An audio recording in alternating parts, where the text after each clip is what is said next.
there a strategy or reason not to Booyah during a Booyah bomb? Just wondering, since I had a clam blitz where my whole team refused to Booyah during the Booyah bomb when I was trying to clear the goal net. Is there a strategy I'm aware of?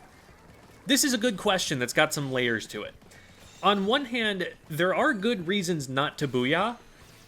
Namely, that when you Booyah, the visual effect of lending them your energy is visible to the enemy team, and that mashing the button makes it more difficult to do other things.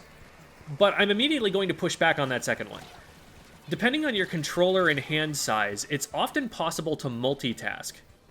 I'm able to stretch my right thumb to the D-pad while keeping control of my movement, squid form, and the fire button.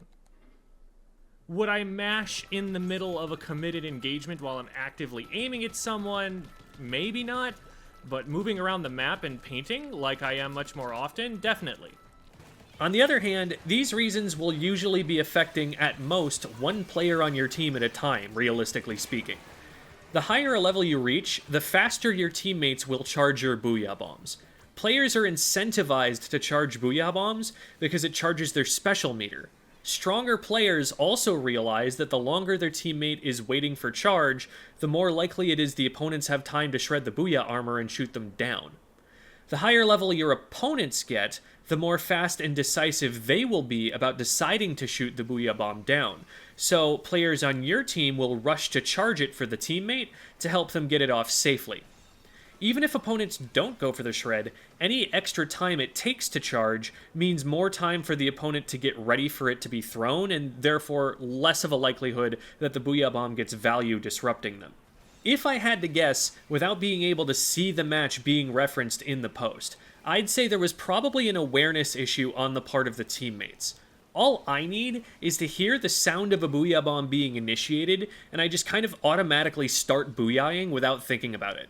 Sometimes it doesn't even end up being a player on my team that used it, but I reflexively Booyah regardless. The last idea I'd like to float, which may or may not be at issue since I can't see footage of the player asking the question, is that even if your teammates don't contribute much to the Booyah bomb, you can charge it yourself at a fast enough rate that you should at least be able to get it off in a certain maximum amount of time. Unlike your teammates, you don't have anything else to be doing while you're charging a Booyah bomb except for aiming and mashing down on the D-pad, so that maximum amount of time shouldn't be too slow. I would always plan to use Booyah in a position where you anticipate that you'll be able to tank damage for at least that amount of time. Make sure you're helping yourself as best you can before you look for help from others. There are reasons not to help charge it, but those aren't so frequent and long-lasting that it should make much of a difference in you getting your special off reliably.